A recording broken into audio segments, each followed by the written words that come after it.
Hey everybody, welcome to session 85 of the Behavioral Observations podcast. Thanks for joining me today. This will most likely be my last show before I head off to ABAI next week. As I've mentioned previously, I'm really looking forward to it, and I'll have a few events scheduled. So if you're interested in checking them out, go to today's show notes, and I'll have all the details there. I love meeting listeners in person, so again, if you're going to Chicago, please say hello. Today's episode is brought to you by Go Lotus. Go Lotus's mission is to break down the barriers of how we gather, process, and share information for children with autism and related needs. From practice management to data collection, they do it all. And we'll hear a little more about them, along with some special deals for podcast listeners a little later on in the show. We're also brought to you today by HRI Recruiting. Let Barb Voss's 30 years of experience help you find your dream job, or if you're an agency, help you find your dream candidate. For more information, check out hricolorado.com. Alrighty, on to today's show. My guest today is Dr. Kerri Milyko. As with numerous previous guests, she's earned her PhD at the University of Nevada, Reno. All kidding aside, she's the owner of the Precision Teaching Learning Center in Tampa, Florida, as well as the Learning Consultants in Reno, Nevada. With regard to the latter, in addition to providing behavioral services through precision teaching, Kerri also provides business-to-business consultation on system-wide assessment and implementation to transform agencies who want to adopt the precision teaching model. And to further this mission, she and her colleagues have created an online self-paced curriculum on PT. If this is something you're interested in, check out precisiontlc.com for more information on that course. And she's provided listeners with a 25% discount on these course purchases. Just use the code MATT, M-A-T-T, in all caps, and you'll be good to go. And if you're an agency looking for consultation on transitioning to a PT model, go to thelcreno.com and you can learn more there. All right, one last thing. This is the longest interview I've done to date. It clocks in at a little over 2 hours. We cover a wide array of topics, so I encourage you to check out the entire session, and I think it'll be worth your time. So, without any further delay, please enjoy this fun conversation with Dr. Kerri Milyko. Welcome to the Behavioral Observations Podcast, stimulating talk for today's behavior analysts. Now, here's your host, Matt Sikoria. Dr. Kerri Milyko, thank you for joining me today on the Behavioral Observations Podcast. How are you doing today? I'm doing well, Matt. Thanks so much for having me. Oh, the pleasure is mine. I know. We chatted a few weeks ago, and I've been psyched for this conversation ever since then. You know, longtime listeners to the show, or even short-time listeners to the show, will know that I have kind of taken this interest in precision teaching and charting and things like that, going way back to when I interviewed Rick Cabina a couple of years ago. You got bit by the bug after that podcast. yeah, and it's been fun trying to get it sorted out, and it's something I don't spend I should say like full-time energy looking into. So I still consider myself way early on the way down on the bottom of the learning curve here, and that makes it all the more fun to have experts like yourself come on the show and teach me things, and by extension, the audience things about this aspect of our practice that only a fraction of us have been exposed to. So, for those reasons and more, thanks for joining me today. Oh, of course. Again, I'm honored when you. I'm still in imposter syndrome mode, I guess. And I think I still view myself as up and coming. And when you reached out, I fell out of my chairs to be amongst this Hall of Famers of people that you have on your show. So I'm glad you didn't suffer any serious injury and were able to have this conversation as a result of that. A little Band-Aid and some Neosporin and ice pack, and I think we're good to go. Rest ice, compression, elevation. Very cool. And so I know you got your start in behavior analysis. You took some classes from Hank Pennypacker. I did. Yeah. So I was at University of Florida, go Gators, and, pursued psychology, before I wanted to be an FBI agent, and stumbled upon psychology and just tripped upon his class, really, just because it was in the world of psychology. Didn't know what behavior analysis was. So I simultaneously took his class. What class was it? I'm sorry. So, it was just a introductory to behavior analysis. Okay. But he taught it in a self-paced, like PSI model. And he taught the chart with this. And so he would lecture, and then he had 2 graduate students who served as your advisors. And then they had undergraduates who had they were the managers, and then they had received A's in the class. They were like exemplars, like top students who previously took the class, and they were kind of like your coaches. And so you had to do SAFF meds and open-ended questions and oral, just like 5-minute, verbal vomits on these units. And so you had these unit tasks. And so there was benchmarks within, because you still had to fit within the requirements of, the college and your semester, right? So he was like, okay, you have a midterm and a final. You have to do these 5 units up to the midterm, and then these 5 units up to the final, but it's self-paced. And I'm going to lecture on a Tuesday and a Thursday, and, there you go. So this is like right out of Goodbye Teacher. Yeah, exactly. It's totally Fred Keller. So that was my introduction. So I'm one of the rare breeds who was exposed to behavior analysis with the chart. And so it's football season, University of Florida, SEC. And, I'm a junior in college. And happens to be the first time he introduces the chart, I skipped his class. Oh, wow. So I come back, and this is like, I don't know, maybe like his 3rd class. I come back, and it's his 2nd time. I think he had 2 classes devoted. So it was like maybe unit 2, and that he's doing like the follow-up class to the chart. And so I missed like the first part of this funky blue chart. And I'm like looking at him, I'm like, what is this thing? And man, I had some catching up to do. So Claire St. Peter was she was my advisor. And so she met with me, and she's like, oh girl, you missed the wrong class. So anyways, so that was my introduction. And so then during that time, I was simultaneously taking class from Timothy Hackenberg, and that was EAB. Mm-hmm. And so we were doing, and I didn't realize that, Pennypacker's class is, it's just ABA focused, but it's introduction to like behavior analysis, ABA mostly, and ABA, and then EAB. And I didn't really realize, I'm like, wait a second, you guys are both talking about extinction. And so I'm like, well, I memorize that definition over here. So this definition over here is going to be the same thing. No, and so I really just, it was a really unique learning process, that I had to, 1, become a better student, and 2, realize just how, fundamentally different, those 2 approach it. I mean, like, we're one big happy family, but I didn't understand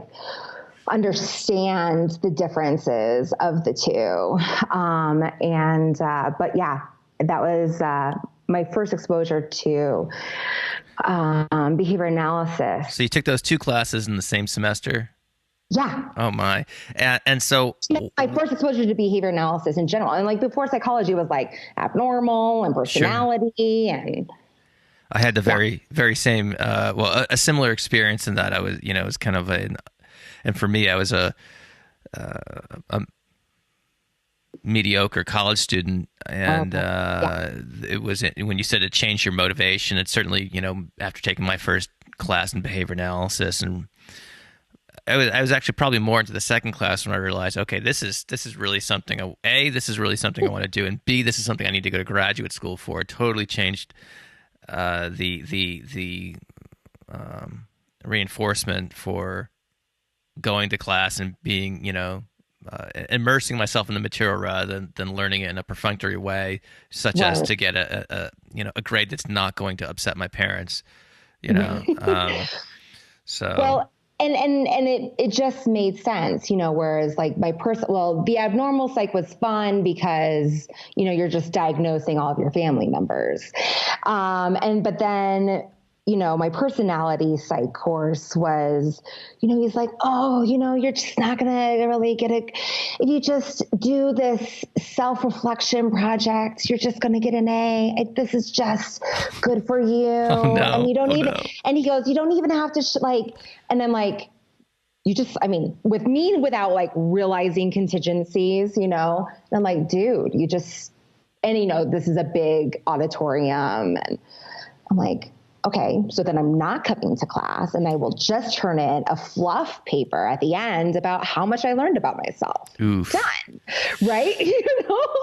And then like, once I took, like I said, it was later on, it was my junior year and I'm taking these courses and like, it was just so, it was more concrete. It was data driven. It was, and I'm a math girl, ever since high school. I love data and I'm like, oh yes, this is in alignment with like my worldview.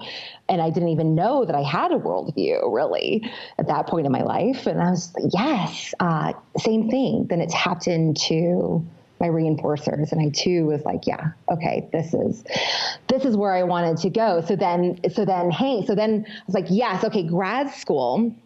And so Hackenberg was like, oh, let me show you, this thing called ABAI. And, and so I'm like, okay, yeah, cool. But then still didn't make the connection of like, I should use that to guide me for grad school. I'm still kind of like, naive, I guess. And then, and so I'm just going like grad school psychology, I guess, clinical, because I'm still not understanding the different sects and like how big of a field and diverse psychology is. And so I'm then passing out references or asking for references. And, I did, I was an RA and everything like that. And so I handed one to Hank because then I became one of those managers and I did well in the class. Okay. And so like, I worked well with Claire and then I did research with Hank with Mamacare and we developed this great relationship and, I call him my chart daddy and everything like that. And to this day, like, he's, my top 5 favorite people of all time. And we still we still keep in touch. And we keep in, what developed after this conversation is more likely why we keep in touch. And so I'm like, Dr. Penny Becker, I have this reference letter like for you to fill out. And he goes, Kerri, did you learn nothing in my class? And if you know Hank, how straight talk he is and how blunt and politically incorrect. And I'm like, oh no, like you're the reason that I'm applying to graduate school. You changed my life and and he's like, no, you're applying to clinical programs. Are you kidding me?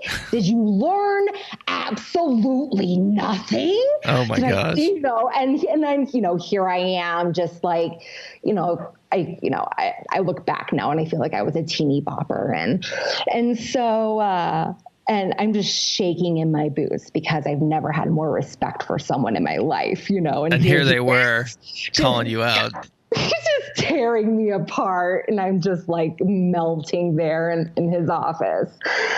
And so he's like, no, it's behavior analytic programs you need to apply to. And, and at that time, there's like 5 PhD programs that you could apply to. Sure. And so I'm like, oh my gosh. And I hadn't been west of the Mississippi at that time. And so we were looking at some places, and so then he's like, and time is of the essence because like the deadlines for applying to these places. And so he's like, okay, here. And we came up with a strategy, and he's like looking at these people. What's their research? You don't want that. And he's just being critical, and we don't want to share what he says out loud on that. Okay. So, and so, which is because also in alignment with, he's like, well, what do you want to do? And he's like, oh, you'll be doing this with that person. You don't want to do that, And so, he encouraged me to apply to some schools, and I applied there. And one of them was UNR. And I was like, oh, Reno. And like I said, I hadn't been west of the Mississippi, and for a Florida girl, that's really far away. And, but I applied there and, got in an interview for interview weekend, flew out there, even though I didn't want to go. Like, that was not one of the places that I wanted to go, because it didn't appear, at least from their website, that they were doing precision teaching. But although at that time I didn't want anything to do with precision teaching, even though that's what we were doing in his lab. From what you know about Pennypacker, he's like big picture, world's, like world dominant, it's like, in Merrill's conversation, and I didn't know that Merrill was Pennypacker, but when he was talking about like mass shootings, I was like, of course he was Pennypacker student, like big ideas. And so I wanted to, at that time, look at like feeding disorders and things like that, because I just had a lot of friends who had issues around that. And I was like, oh, what if we could take like an operant analysis around that, not knowing what a big chunk that would have, what a big bite that would have been. Sure. No pun intended. No pun intended. That was so insensitive. So then I go out to Reno. I happened to find out that they actually were doing precision teaching, had an interview. We're sitting down at interview weekend at that time was like this marathon of just like, we are going to drill and kill. And it was from the students, not from the professors. Professors are laid back and they're just watching it all unfold. Like, see, most of the interview weekends I've been on, like the students take you out drinking, and then the next day you're supposed to meet with the faculty member, and it's yes, but the students, while you are drinking, are critiquing your verbal behavior the entire time and like dissecting your research, even though you're like this peon undergrad. And I mean, it was high stakes, and I just felt, I was so green. I was so green. Are you ready to make the leap from pen and paper into the digital world? Or are you frustrated by your current system? Well, I recommend you go check out Go Lotus. Go Lotus was created by a product development expert who spent years building systems for Apple and Microsoft before her child was diagnosed with autism. When creating Go Lotus, she had one mission in mind: to create a platform that could help therapists better treat their kiddos by providing a tool that allows them to focus on the actual work and not the paperwork. Go Lotus is an intuitive, easy to use, and dare I say beautiful system. It handles every aspect of practice management, from data tracking and automatic soap notes to scheduling and billing. It's so simple your entire team can be up and running in less than an hour. For more information, go to golotus.com/register. And by using the promo code MATT, the first 100 people will receive 90 days of our data trackers completely free. And by signing up, you'll then receive an additional 25% off the first 12 months. So again, for more information, head on over to golotus.com/register. So I'll tell a quick story here, and I'll try to omit the particulars to protect the innocent. But one interview weekend I went on, and just to be clear, it was not at Auburn, so it wasn't at the one I ended up going to. There was a grad student and a applicant party with some of the faculty member who came, and the at least on the trips that I went on, you were basically put up at a grad student's house, right? Yep, same. And my host ended up getting overserved, shall we say, and I ended up driving home. And so I thought I was going to be automatically admitted. Like I thought, like all right, well, man, I did us a solid. That's right. Like you guys got me on this, right? Like I kind of took care of business, and but didn't end up working out that way. But anyway, I hugely digress here. Please, no, bring us back. That's good. Yeah, and I don't know if I'm just sharing too many skeletons there, but no, I mean that just shows you the caliber that like the pride that the students had. At UNR, we were like. The students were so top-notch, high caliber that's what they wanted for their own program. Yeah. And that the faculty, now, yes, we did do roundabouts, and like as the years progressed, we like lessened the intensity because it was so anxiety. I mean, and not for those reasons. I don't think it was for those reasons, but just like, I don't know if it was necessarily needed, but I was like, back in my day, I had to walk 12 miles in the snow. I mean, like, that's how I feel about interview weekend. I was like, man, when I did it. And I remember Ted Boyce was in charge of CAL, which is now known as Fit Learning, which the Barons like privatized. But I remember him talking to me, and he was like, oh, we published this paper. And I was like, and he handed it to me. And like that night, I went home at the house that I was staying at because I recognized how green I was in comparison to the other applicants. And I read it and I made notes. And then I sought him out and I was like, oh, I read your article. Can we talk about it?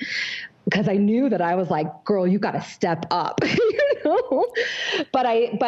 So at one of the socials, that's the first time I met Kimberly Behrens, and we bonded over, because in my wallet, I had a frequency finder because we use frequency finders to chart with Hank. And she was like, what? You're a charter? And I'm like, yes. And so I think I got in from a little, like some advocacy from Kimberly and Ted Boyce, who was her advisor at that time. He was faculty back then. He's now private sector in the OBM world, but he was one of those. And like UNR faculty were and still are really great and supportive of being like, hey, this is what you want to pursue. Even if that's not my niche, then I'm going to support you because I'm a badass behavior analyst, and we can make that work, right? Cool. So, yeah, it's amazing,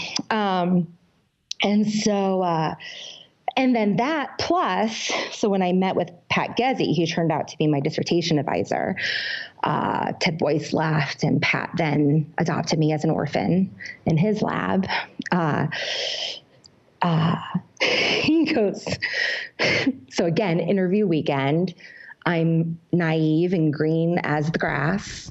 In your state, not my state, grass wasn't supposed to grow in Nevada. He goes, so Hank Pennypacker. So I think another reason why I got in. And he goes, did you read the letter of recommendation that he sent you? I'm like, no, it was a sealed envelope and we don't have access. And can I read you the first sentence? And I'm like, oh shit, And so I'm like, okay. He goes, it is my honor to recommend, and my maiden name is Kaylin. Kerri Kaylin. No relation to Cato. OJ Simpson. Yeah. Great. Thanks so much. No, yeah, just keep it professional. Thanks. I might have to put a Wikipedia entry for Kato Kalin in the show notes for those who don't remember for the young crowd, for the under 30 crowd. But that's funny. So So anyways, I have no idea what the rest of the letter said. I hope it was great. So I think those are the 3 reasons. I mean, I hope it was somewhat of my merit, but I was green as the grass. But it shows a couple of things, because you obviously were savvy enough to take that article and read it and then mention it and ask questions about it, which is the easiest way to bond with anyone in academia, is to ask them about stuff they've written.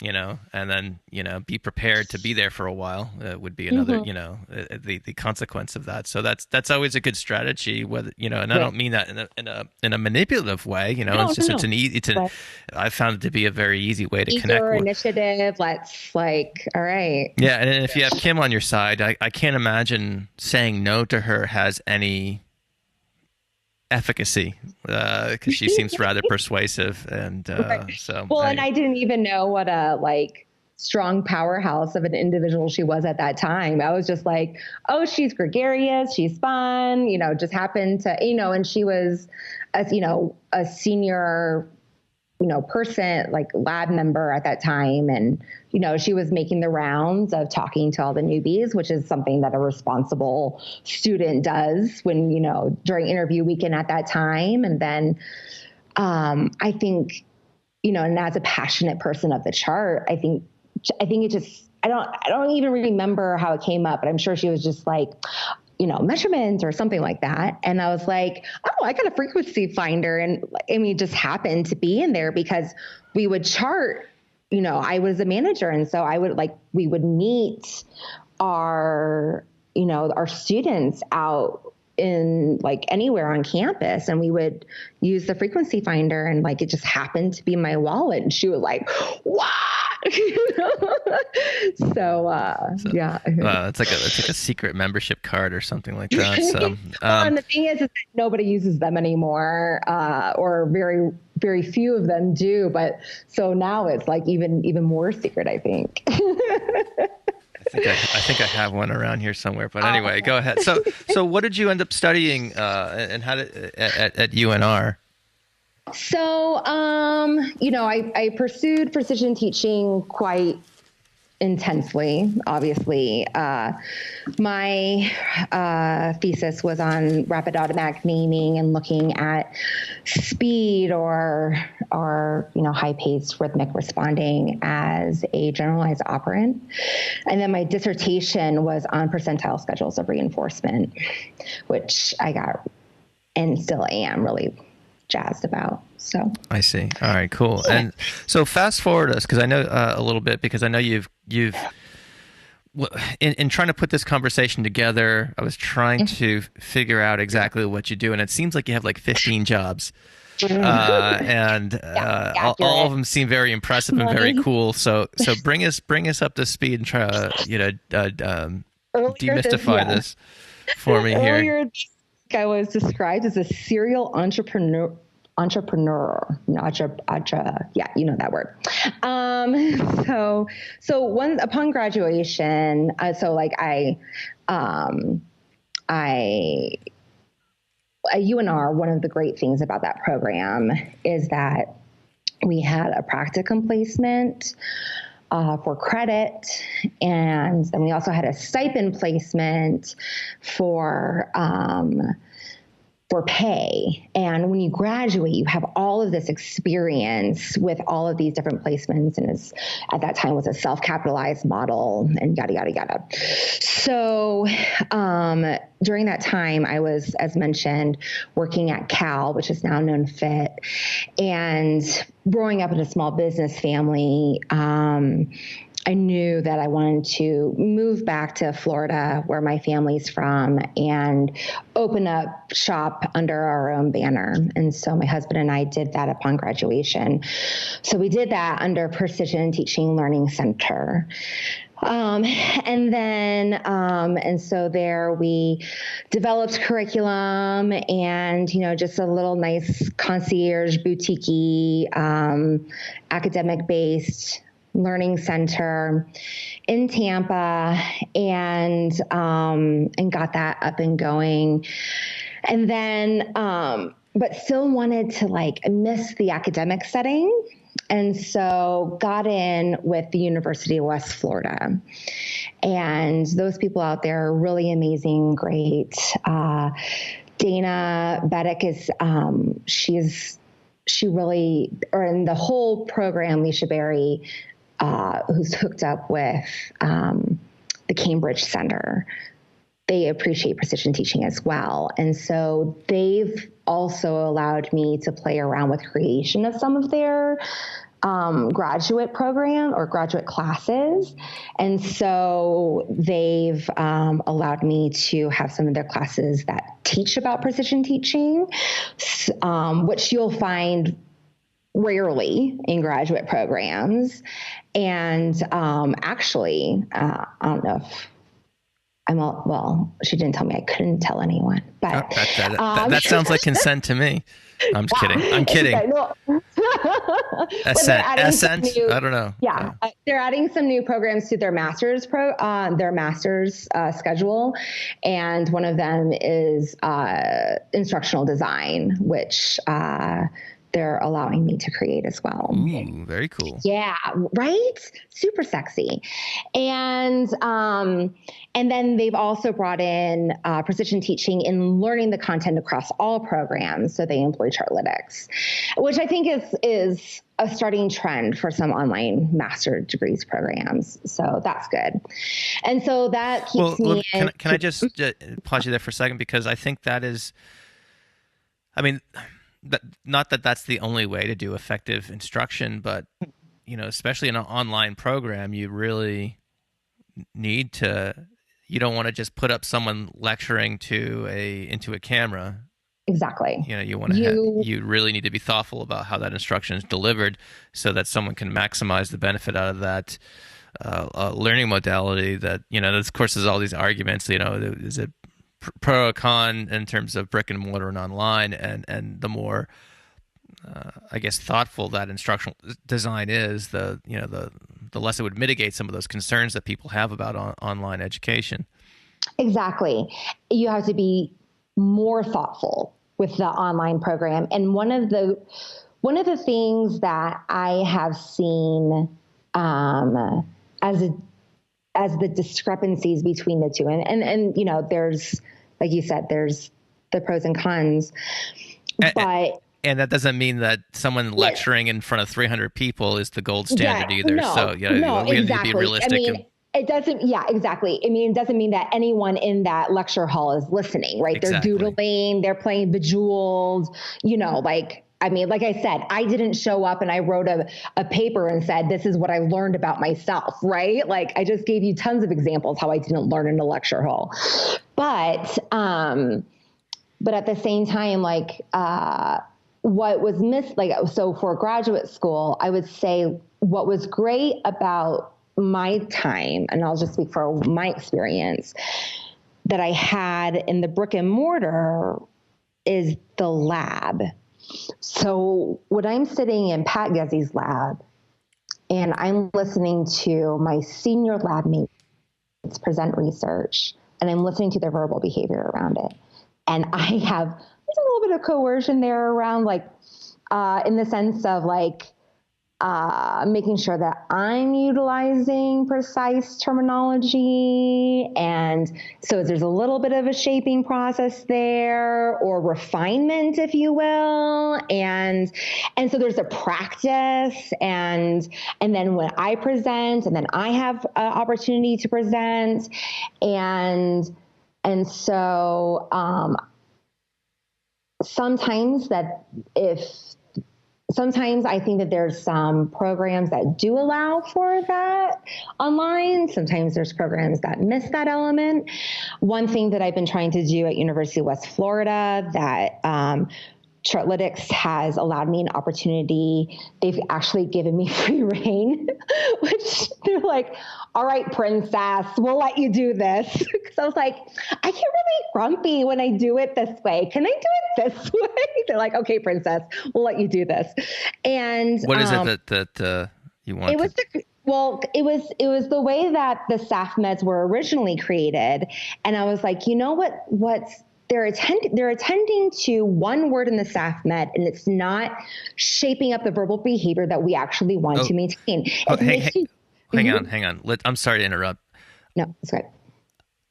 Let's define what SAFF meds is first, just in case we've missed anyone. So, just if you could just do the Twitter version of what that involves. I mean, so it's. I don't want to say they're like definitions, they're not necessarily flashcards, but they're physically a flashcard. And what it is, it's a phrase, and you are rapidly saying words quickly, and in my history. See, I think that, I mean, there's some that are out there, and that's the thing. The way that they were, and I'm not, the way that some were being utilized were based on research, and the research was great. I'm trying to say this in a particular way. Okay, SAFF meds is what it's just, you're rapidly going through these cards and you're saying them quickly, and you're saying them shuffled, and you're saying it's trying to shape up verbal behavior so that way you can integrate it into your verbal repertoire, right? So it's not necessarily flashcards where you're memorizing a concept, but it kind of is in the same way. Just layman's terms, you can think of them as flashcards, but I'm going to get dinged on that. But just conceptually, you can think about them in that way. But they're quick, they're fast, you're shuffling them, they're short, they're to the point, and it's helpful if there's like a blank missing and you fill it in. Right. So in my history, going back to Pennypacker's class, we had a blank missing, and it was a full sentence, and you had to fill it in, and it shapes up your verbal behavior so that you can functionally integrate it into normal speech. The way that my class was using it was, what I found is that they were picking up tricks, and they were attending to a single word on the flashcard, and they were memorizing a trick. I see. So I remember I remember the word fuzzy, and then they associate fuzzy with non-contingent reinforcement. Yep.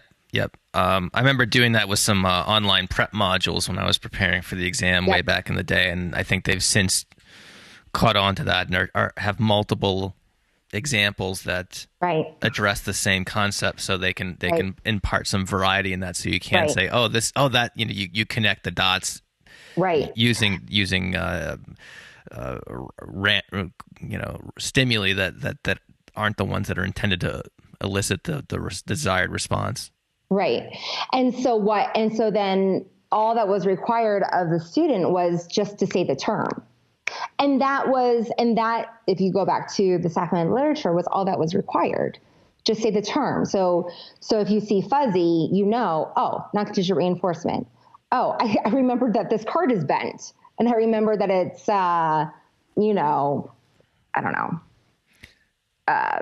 stimulus control. Yep. Right. And so I'm like, which can be, but given this context, that they don't have a lab. that their verbal behavior isn't being shaped. And I don't know what their practicum placement is like. Maybe, So your stuff has to be really on point and devoid of those extraneous stimuli that people can get inappropriately conditioned to responding to. Right, exactly. So it's like my staff here are taking an online class, but I know that during like staff meeting or during our training or supervision, I'm hounding them on their technical language. And I don't care what they do with their flashcard deck. But some of these people don't have that practicum placement, So I'm like, we will require them to say the whole sentence.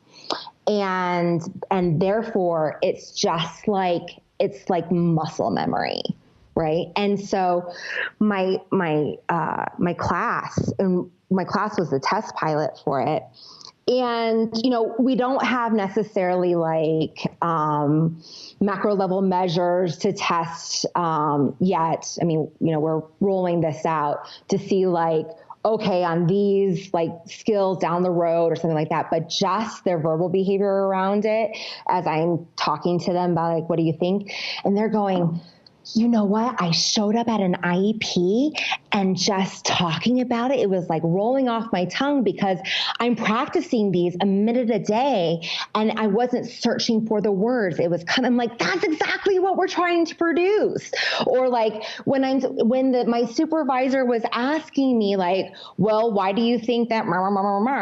And she was like, well, I think it was the stimulus control around blah, blah, blah. I'm like, yes, and so, they say it's harder, but now I'm finally being challenged, which is also a criticism to online programs, is that like, open book tests. Like, yes, we should push, we should, expect higher expectations. And we do want them coming out with more sophisticated verbal behavior. Sure. But you're right. We have to thoughtfully program for that.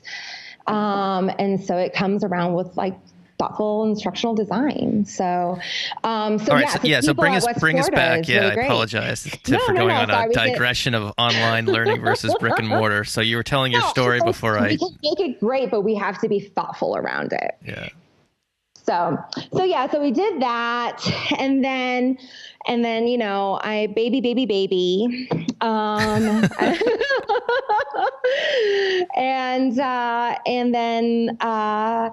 And we knew that Florida, just simply because my husband's like, oh dear God in heaven, get me back to the mountains and out of this like microwaved wet sponge that Florida is in. And by the way, why is every murderer from Florida? I mean, every time we turn on the news and it was like Florida man, and this is before Florida man turned into a hashtag. And my husband was just like, oh, just every time he's like, oh man. And so, and we told, and my parents, I'm an only child, and we told my parents 5 years, and it was 4.5 when I was pregnant with baby number 3. And he goes, if we don't get out now, we won't ever get out. And so we started searching around, and I applied for a faculty position at University of Chicago, and I didn't get it. Chicago. And then I came out to Reno for a friend's wedding, who's now my business partner, Megan Zito. And all my friends around here were like, this was pre-pregnancy. But during that time they were like, come back. And that, when we were in graduate school, everyone left. But then when we graduated, I left, but then everyone else who kind of graduated around the same time, they stayed. And I'm like, okay, and Reno was getting better and having cooler restaurants, and I was a foodie, and Reno was like boring and terrible when we were in grad school, but then it got cool, and now it's like, I don't know, super trendy to live here now. And it's just 2 hours drive from wine country. And so, then when, Micah was in the belly, we're like, okay, we made a move without, leaving our business, which was risky, but we had some cool, awesome, reliable people to run it. And then we were, just kind of taking a leap of faith and making a move based on family as opposed to like business. And because my husband's family lives out here. And so we're leaving my family and moving out here to be with friends and family. And weather really was a big one. And so then, made the shift. So yeah, and turned out to be a really great decision. So came out here, united with some friends with some common interests, visions, and values, and we opened up the Learning Consultants. So precision teaching. So we kept our business, precision teaching learning centers, and now it's kind of like morphed into more of so my role there is more of a consultation, and it's kind of morphed into more of a product-based thing. So my vision for that is more of, I'm using like the hashtag practical PT. I really want to just disseminate precision teaching and teach people how to integrate it into their practice and to make it easy and simplistic. Because I think that, and what I see from, the questions that you've been gathering, I think we get lost in the newness of it and of the unknown. And we're making it something like, we're like, oh, this is just so new and it's different. And it's just behavior analysis with a twist, Okay.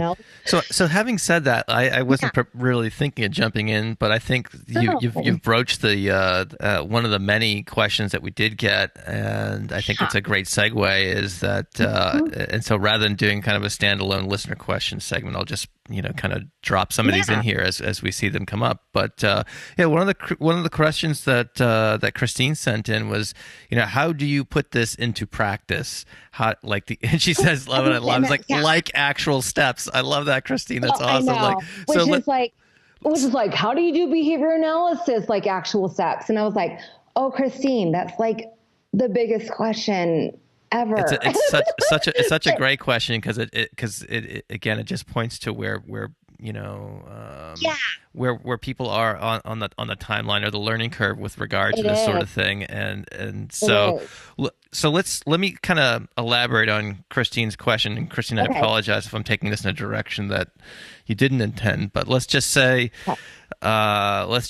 she or someone else in the audience is, kind of what I like to refer to as your everyday BCBA. They're either working in a clinic or in homes supporting children with autism, doing, either natural environment or discrete trial training or some combination thereof in a I guess trial by trial format, if you will. So from a conceptualization standpoint, what are some of the distinctions between how you might approach that versus what is, again, I'm using air quotes that no one can see, but what is typically done in our training and practice? Are you looking for a new job, but you're overwhelmed with all the emails that you're getting from various ABA agencies? What if there was someone who was in your corner and could help you find the perfect job placement? Well, that person exists. Barbara Voss has been working as a recruiter for over 30 years, and her company, HRIC, specializes in placing BCBAs in permanent full-time positions throughout the United States. Barbara has been placing BCBAs since 2011, so she knows our business, and she offers personalized service to any BCBA looking for a new position. She also helps companies looking to hire BCBAs too. Here are just some of the things Barbara can help you with. She can provide information about salary ranges in different markets across the country. She can help you write your resume. She can coordinate and prepare you for the interview process, and even help negotiate the right salary for you. And best of all, there are no charges to any candidate for all of these services. When you're ready to make a change and want to work with someone who will listen to you and understand what you need in a new position, contact Barbara at HRIC. To schedule a confidential discussion, head over to hricolorado.com. Again, that's hricolorado.com, and hit the contact button to connect with Barbara. You won't be disappointed. Yeah, and that's just such and that's such just like a huge question in the sense of like, yeah, how do you do behavior analysis? In that like, step by step in that like, okay, you assess. So I don't know if it would be easier to be like, get at it at the program level, or is it get it at it at the integrate this into your practice level. So like, this is a service that, so, like I told you, I move into my business out here in Reno. Like, we offer this training business. So my business out here is a learning consultant. So we offer this training for like months at a time to teach them how to go take it from like analysis to like program level. But if you're looking at it like, so, you still are like behavior analytic in the sense you like assess and. Yeah. So let's say someone's done a VB map or a peak assessment on a learner, right, and they've identified, a handful of skills out of those assessments that they're working on, and currently they're working on them in the context of trial blocks of 10 and yada yada yada. So what would be? Let's just from a real like kind of nuts and bolts session level standpoint. What would be some of the differences that you would how you would approach teaching, say like imitation or listener responding or whatever? Okay, imitation, got it. So the biggest thing about precision teaching is the time element. All behavior occurs in time. The biggest difference is that we actually measure that time. Discrete trials, you can't take time out of the world. Discrete trials occurs in time. And maybe some people track that time. Maybe you're like, we want all of these trials to occur in 10 minutes. Or maybe they don't care about the time. They just say, we want 10 trials. And you're shooting for some sort of percent correct out of those right, 10. Exactly. So, we're aiming for this correct. Right. But for us, and here's the thing too, is that, it's not, and now I'm getting into the weeds. I won't go into the weeds yet because then I think I'm going to mess up the simplicity of this answer. Because precision teaching is that we'll have that time based. So if we're doing imitation, I'm going to, and let's say if we're still focusing maybe on more of a early learner, and I'm going to have, let's say I want him to imitate these 3 responses. And let's say just for purposes of clarity, we're going to go with gross motor skills. And I want him to imitate a clap. I want him to imitate an arms up. And I want him to imitate like a pat thighs. Mm-hmm. So, and because he's at the particular level, I'm just going to rotate these responses because we know we don't want him to learn the sequence, right? So I'm going to just randomly go through these and I'm going to time it. And I'm going to set it for I'm pretending like this is my timer. I'm going to set it for 15 seconds. I'm going to do a short interval of responses, and I'm going to do as many as I can, and I'm going to track how many they get correct, how many they engage in an errorful response, or maybe that require a prompting level. You still want that individualization, right? So based on the learner, maybe you require a particular prompt for those responses. That's fine, but the main difference is that I'm rapidly presenting my SDs in a shortened period of timing because I'm looking to shape up rapid discriminations in a shortened interval. And percent correct isn't my mastery criterion here. It's a part of it because I want, accuracy. That's good, but it's not my end all be all. I want to build up speed.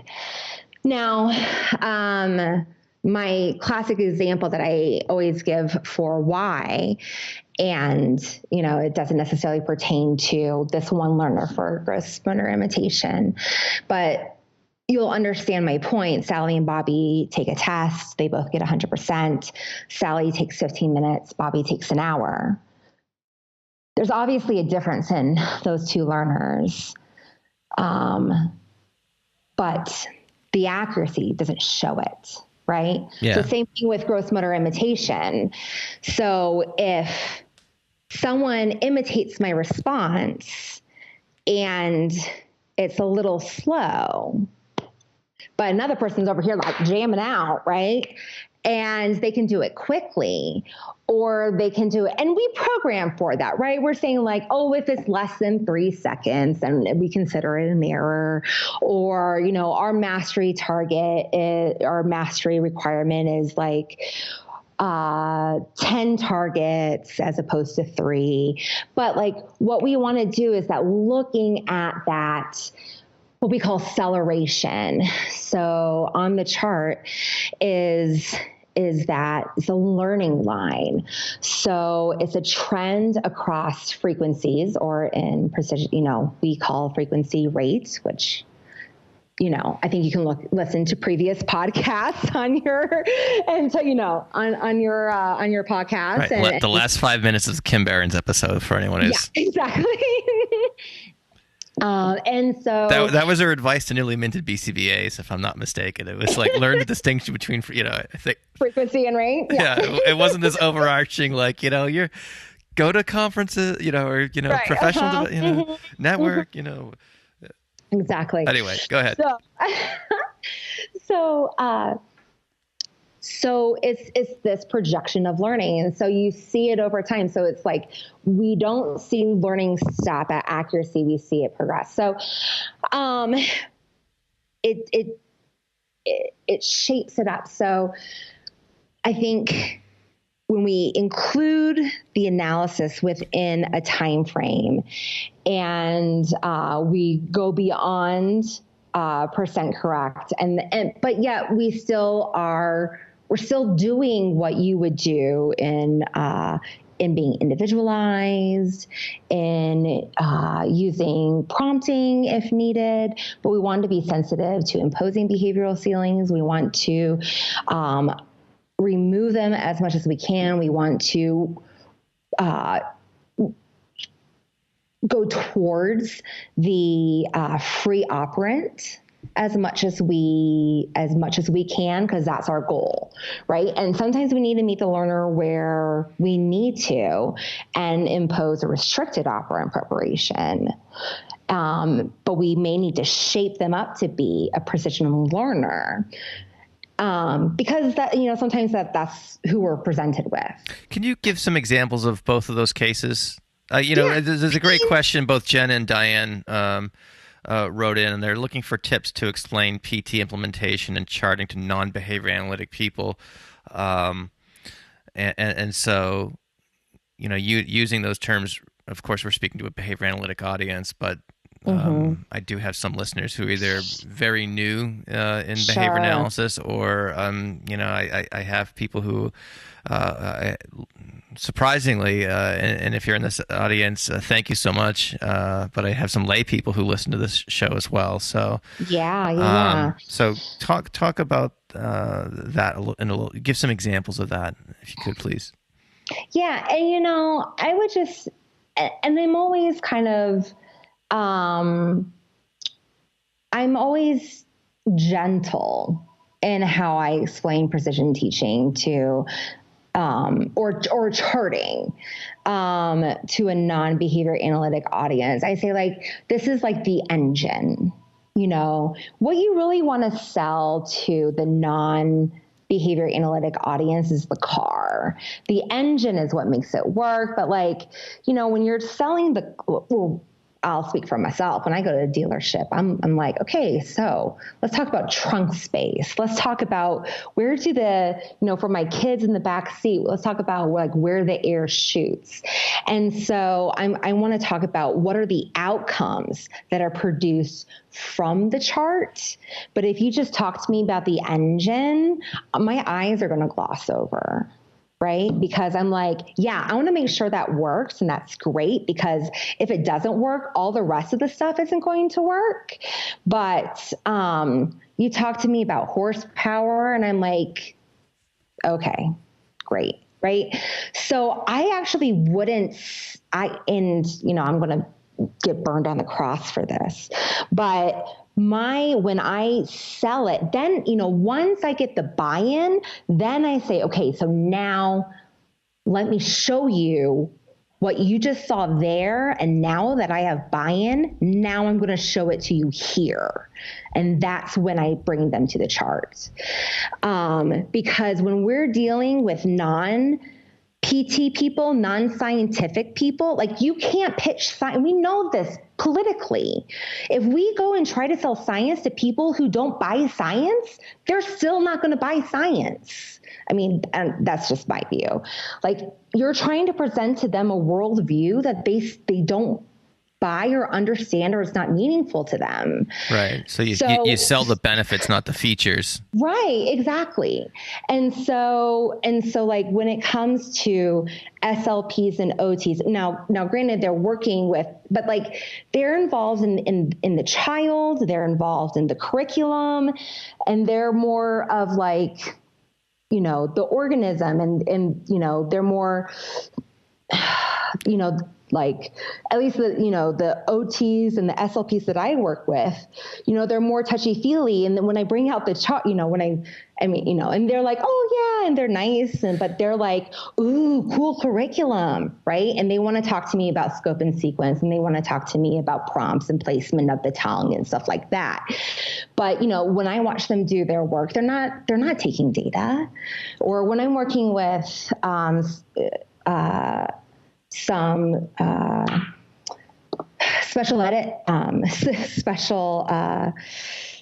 ed teachers. I'm like, oh, geez, Louise, can you please just take data during your time with them? Now, some of them are great, but like this one special ed teacher that, we had a 2-hour conversation about like trying to compromise on the data that she takes. And I'm not even talking about the chart. I'm talking about a plus and minus data sheet, right? And I said, give it to me and I'll put it on the chart and I'll make the database decisions. And then we can go forward and we'll work as a team this way. Because sometimes I just feel like there's compromise until she sees the effects.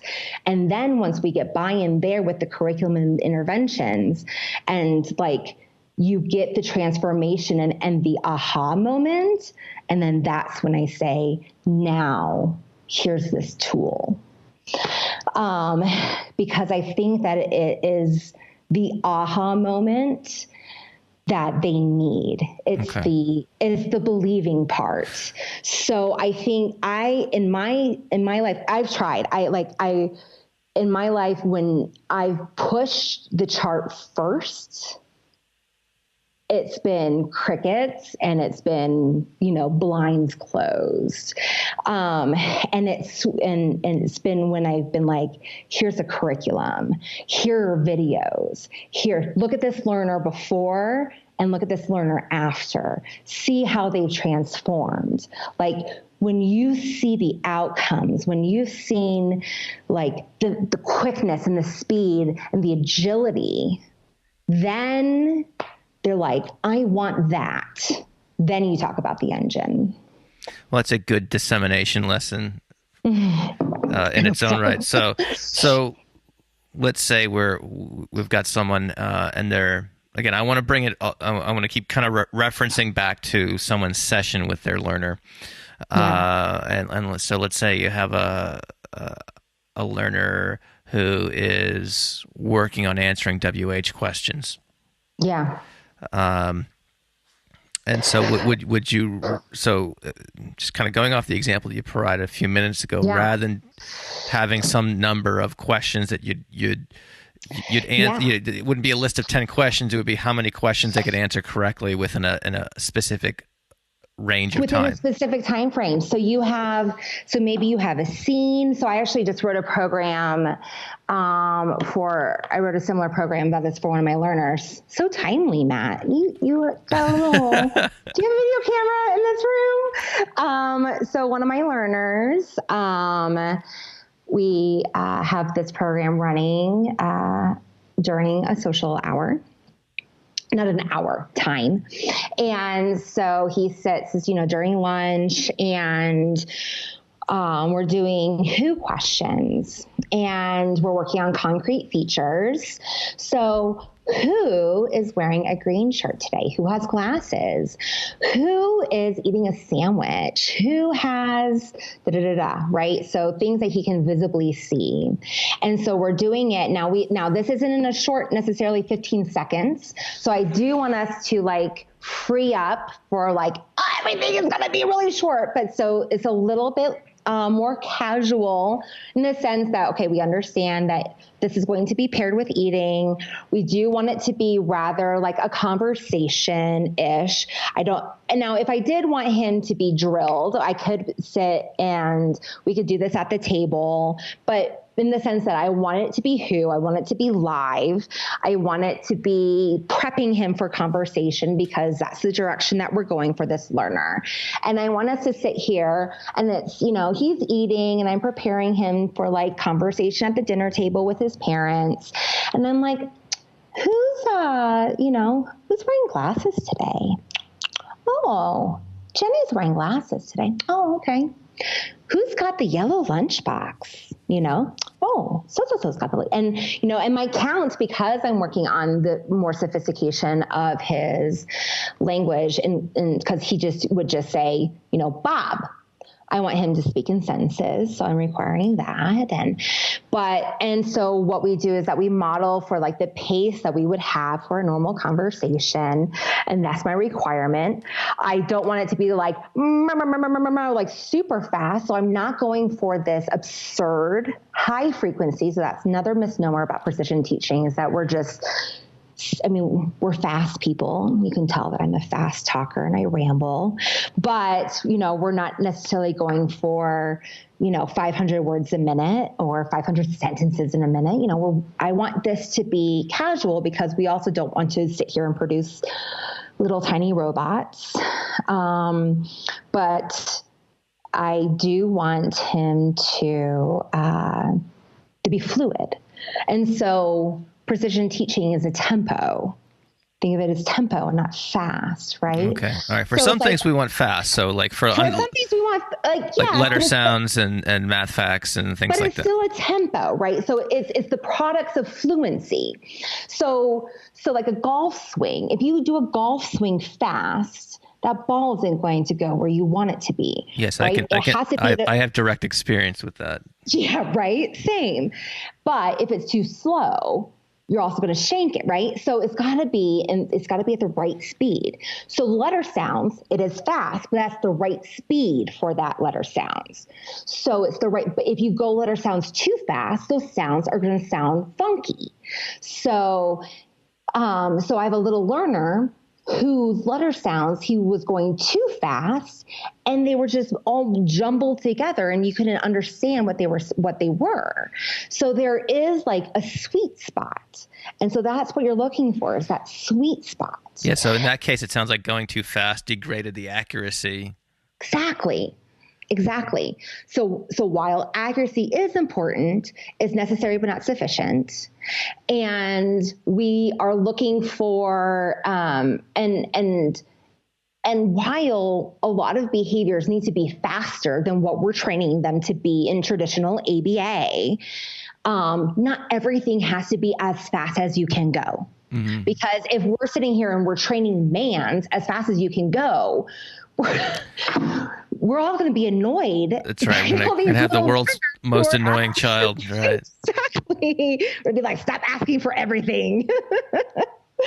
So yeah, there's a sweet spot. And so like, for example, MANS, because now I'm sure, your listeners who are working with like early intervention would be like, what's the aim for MANS? So it's like, you want to look at peers.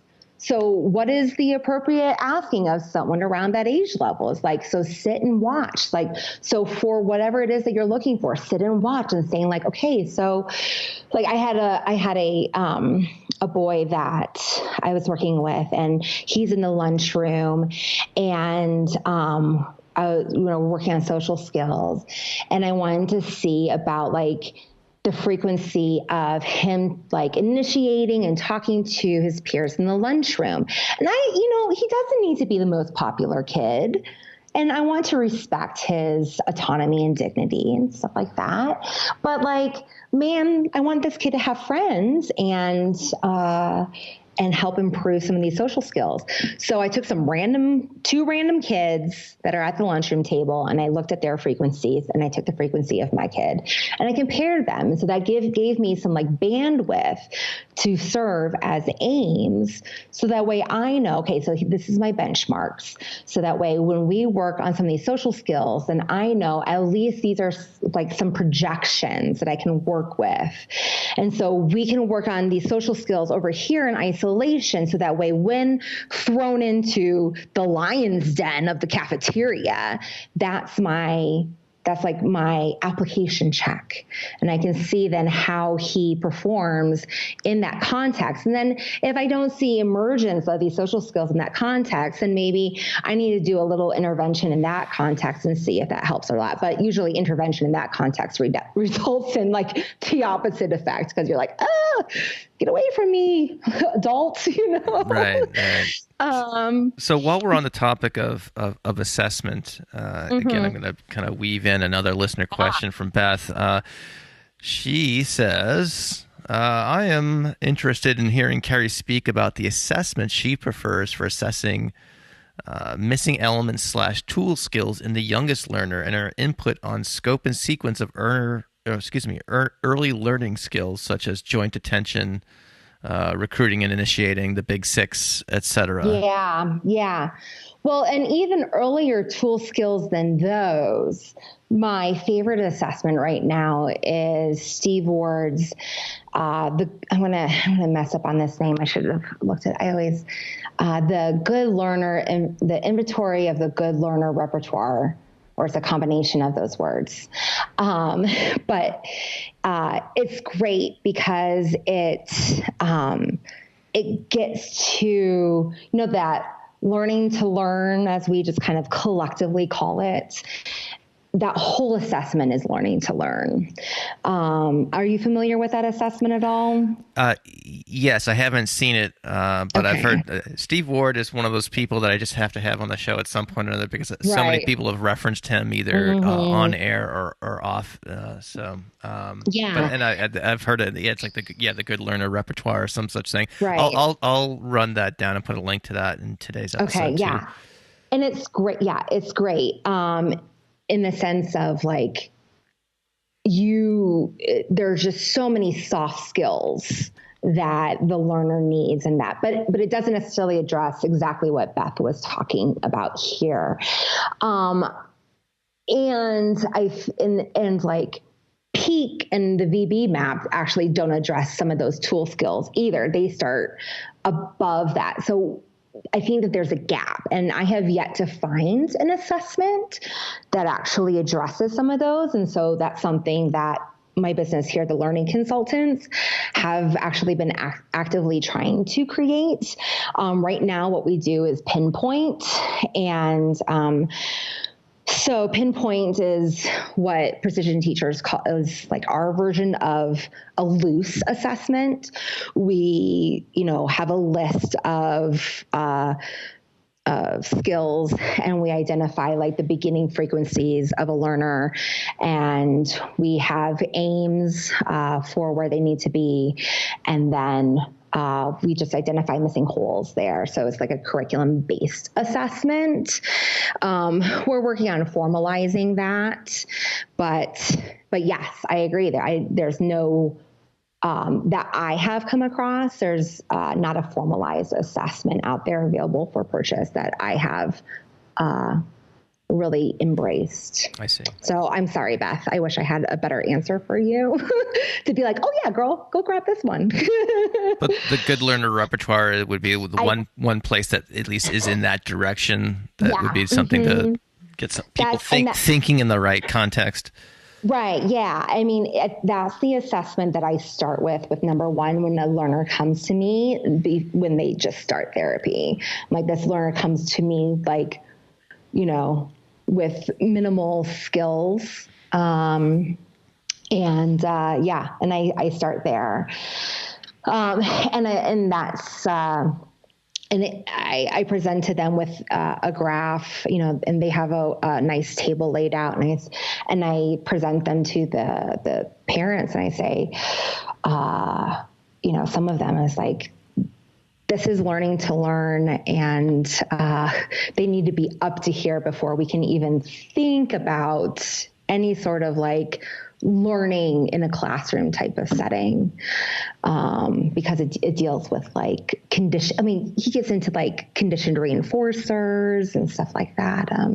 Learning how to accept no, responding to different adults, interacting with peers. Yeah, it sounds like some of the stuff out of the essentials curriculum too.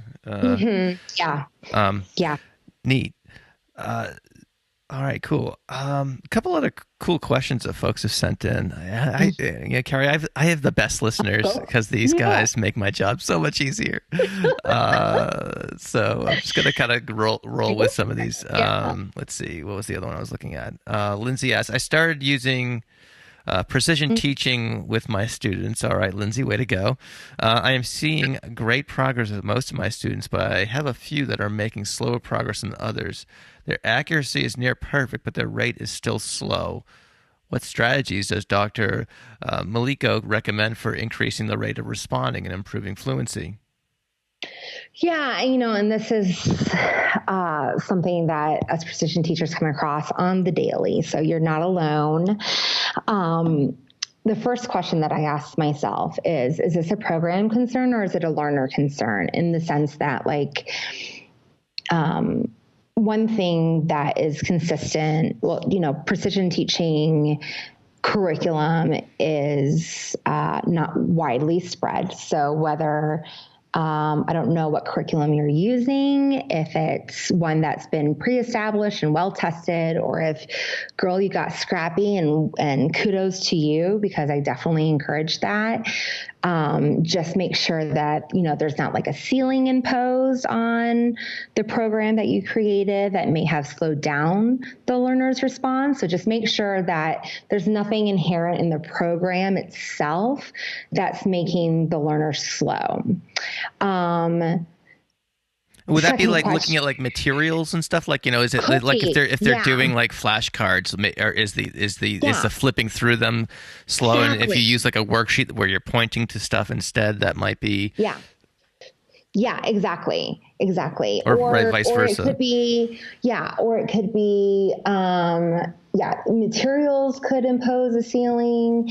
It could just be like, maybe the response that you're asking them, maybe your count is just like, maybe they're engaging in a lot of behavior, but the way that you're counting it is just looking low on the chart. It could be a few different things about that.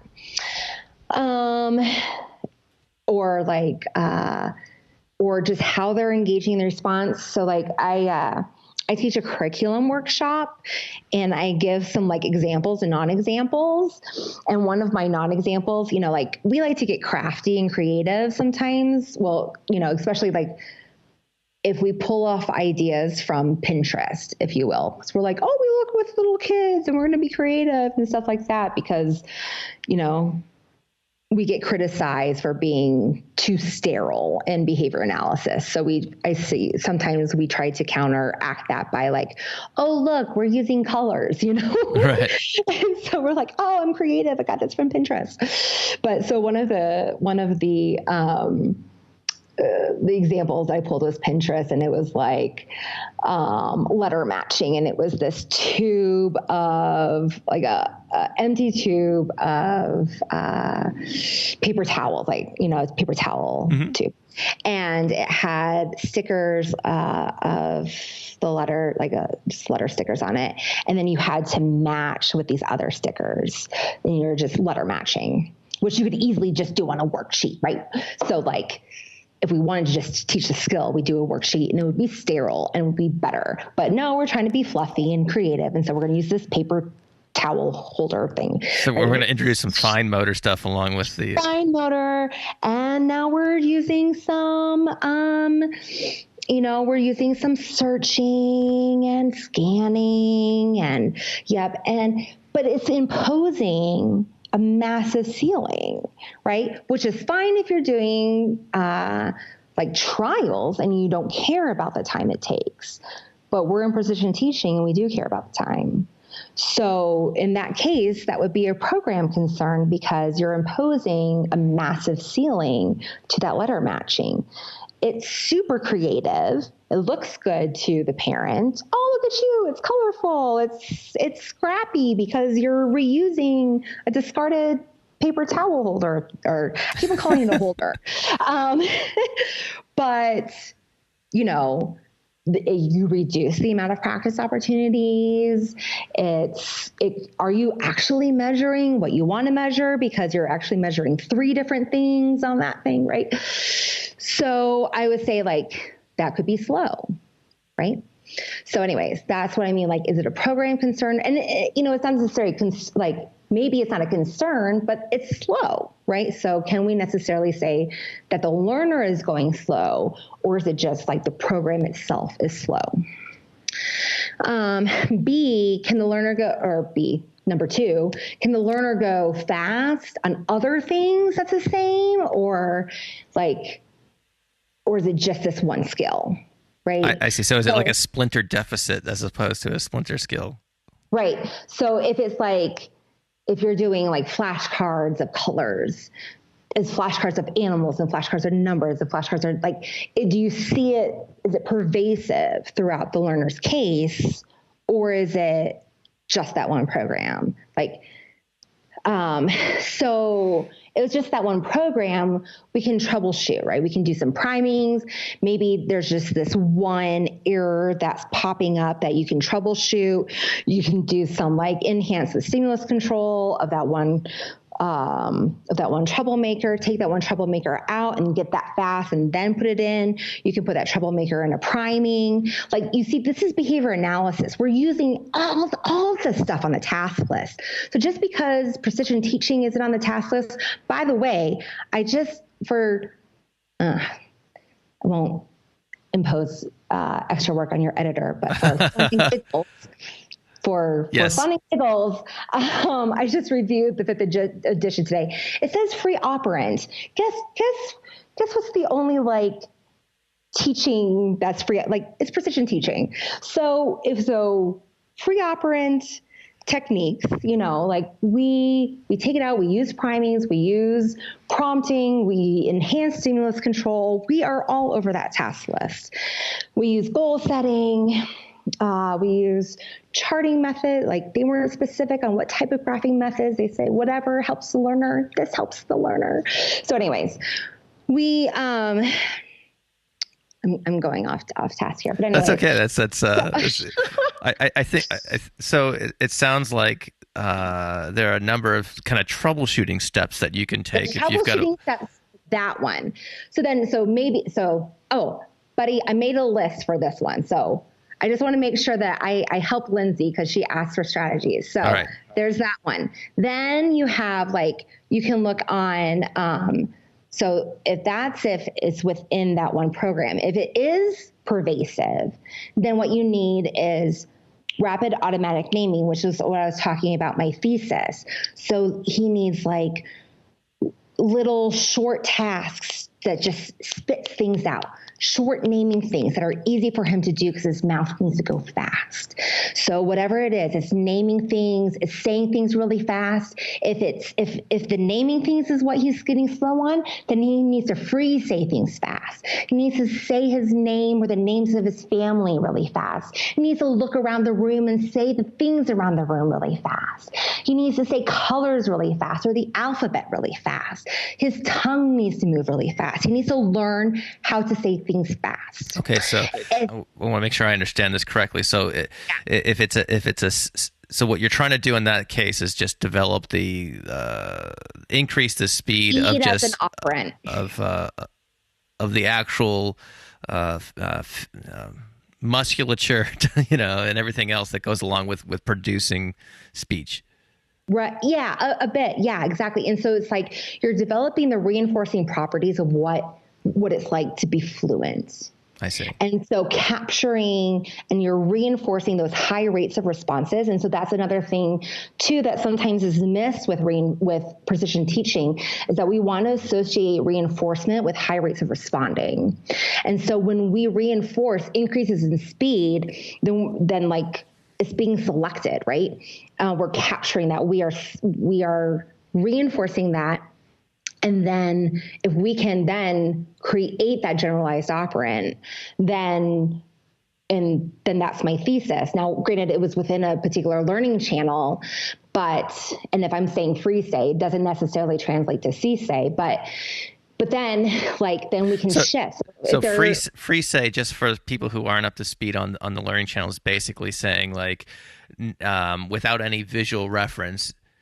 In other words, you would say name all the colors, name all the animals, without and they're not in like a kindergarten classroom where there's numbers and animals populating the walls and things like that. Whereas C-say would be like on this sheet of paper, on this deck of cards, name the things. So we're talking exactly. Yeah. But what we saw in my thesis, like a C-say colors, when they got fast on that, we saw generalized operant, or generalized increase in speed on C-say categories, C-say directions, C-say numbers, C-say letters. Those increased in speed as well, simply due to reinforcing increases in speed on C-say colors. One exemplar increased the speed across 4 novel exemplars without training. So I think you have a lot of people's attention right now, Kerri. So it's published. Yeah, it's yeah. Published. So where the related question I have to this is that you have a lot of people's attention because we all want to get more for less for free, right? Exactly. Yeah. And when you're seeing, or let's say you're doing like a program evaluation of someone you hadn't previously worked with, and they're using accuracy, not fluency, as a basis for demonstrating success. Are there other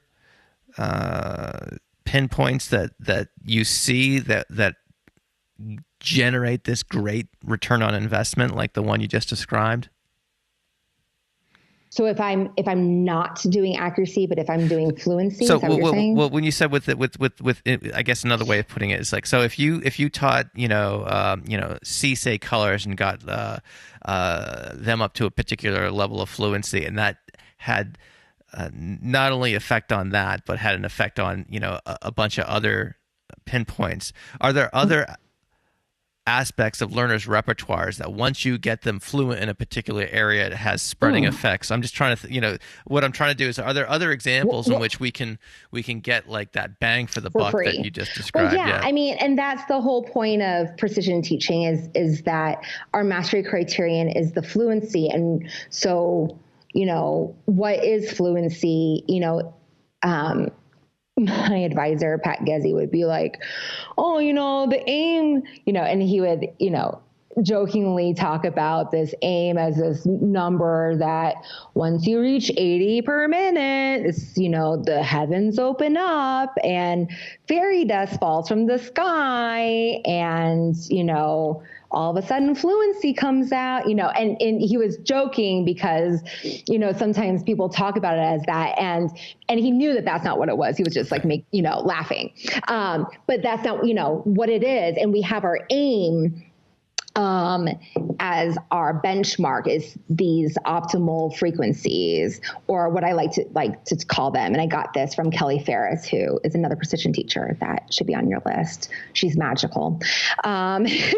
She is magical. Aims are not magical. They're predicted. They're predicted frequency aims based on truckloads of clinical data and research, saying like, that's your roadmap, but it may not always be your destination. So 80 is your goal, but what we want to do is look for retention, endurance, and application. So like I said, like we would get generalized outcomes for speed on all these other things. So that would be our application, right? So when I said I saw emergence, so I saw increases in speed on CSA colors, that would be application. Other fluency outcomes are endurance. So performing the skill for longer periods of time in the face of distraction, which, is also stability. And you have retention or maintenance, depending on what year of definition you're going with. And, so essentially performing the skill at similar training levels with, so in the absence of training, right? So think about summer break, that you show up after summer break and still can perform the skill, maybe a little dip in frequency, but you retain that accuracy and high rate of responding. And I talked about application. Then there's also generativity in the sense of like, a novel combination of skills. So let's say you learned fractions and multiplication, and you went shopping one day with your mom, and she's like, we're going to make cookies, but we're going to need a half the recipe. So let's figure this out. And it's the first time you ever did it, and you were able to combine novel skills in this one instance, right? So all of these things come together. And so these are the products of fluency. These are the things that you get for free that don't show up with accuracy. And accuracy has to be there. Like I said, it's necessary, but it's not sufficient. So, okay. Anything more you want to say to Lindsay's question? I know you said you. Yeah, no. I got a list. Yeah, I wrote out a list for her. So after the RAN, she needs to. Okay, so if she tried going fast, okay, like I said, she needs to check out some of those fluency checks, because maybe, so like I said, that 80 per minute, I had this one kid who could not hit that aim, but he was just a slow talker. It was Florida. He had a Southern draw, and he was just slow. And so what it found out was that I was like, oh, you know what? I'm just going to check this out. I'm going to see if maybe you are just a slow talker. I'm going to see if maybe you have application. Maybe you are able to have this retention. And in the event that you can produce these aims, and he could. So his aim was just lower. So like I said, it is a destination, or it's like not necessarily a destination, but it's like on your way potentially. And then I would check out reinforcement schedule, because sometimes like precision teachers just think it's all about the practice, and we don't necessarily think that we need a program reinforcement in there. And then there's this one thing, addicted to accuracy. So if this learner has a rich reinforcement of always wanting to be right, they will slow down and self-sabotage. Oh, that is, that is, I never thought about that, but I could definitely see many people falling into that trap. Yeah. So we, two different stories here. One, I've had a girl who like, she didn't have like a history of ABA. She was just, no diagnosis, but she was just a perfectionist. And we were working on like math with her, just math facts. And she'd be like, no, it's this. And she would write it. No, I want to erase. Oh, no, it's this, right? And just her obsession around getting things right. And so it just served as a fluency barrier. And I'm like, girlfriend, you need to let that go. And no matter how many pep talks, no, it didn't work. So we actually had to run programs where we forced her to get things wrong and have her be okay with like wrong doesn't mean like an error didn't mean bad. Mm-hmm. Right. And so we put in math problems where it was impossible for her to know the answer. And so it forced her to write down the wrong answer. Did you prep her for that? Yeah.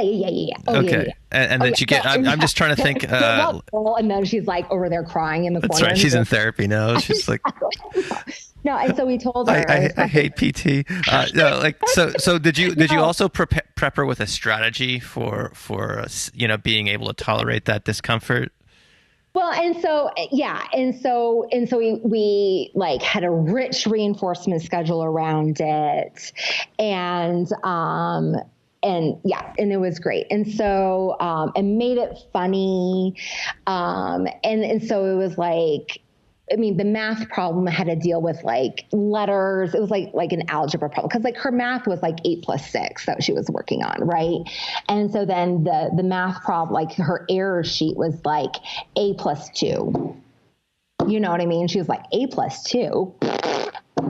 I don't know what that is, you know? Mm-hmm. And so we're like, make it funny, like make the answer a smiley face or something like that. So it's not necessarily getting it wrong, but it's like not knowing the answer. Okay. Right. All right. And so we have slow talkers. We have kids who are, can't do anything wrong. Right. Or don't want to do anything wrong based on their learning history. Mm-hmm. And so then another one about addicted to accuracy too is then like I recently had a little learner. So I went through this entire list. The whole reason that like I actually had this list available is that I recently, just a month ago, went through this entire list, and I called my buddy and my PT, like I love her, my PT idol, Kelly Ferris. And it's, funny, like you sit here and you call me a PT expert, but yet there's still people in the field that I call to. And I'm like, girl, I'm struggling with this one kid. And then it's like, we're a family, we're a community, and everyone learns from everyone, which is great. And so I'm like, I went through the kitchen sink and I threw the kitchen sink at this learner's programs. I was like, and I still can't get it. What am I missing? And she's like, oh, well, he's not a fluent mover. I'm like, oh, girl, you should see this guy. He's going to be a linebacker when he grows up. He's a fluent mover. She's like, that's not what I mean. And so he was addicted to accuracy. I mean, he grew up, like I started him when he was 3. And he started with precision teaching. So it wasn't like discrete trials. I'm addicted to accuracy that way, but he was, he still was like worried about, there was like a little bit of trepidation about getting the error or getting the error and getting it right, even though he had a rich schedule of reinforcement, and like we had 3 different reinforcement schedules put in place and yada, yada. And we do like, we're very like positive based in our center, and he's a happy kid, but so she's like, he needs more movement programs. And he's got tons of language. He's a great talker. We call him our cruise director at the clinic. Like he's getting everyone involved.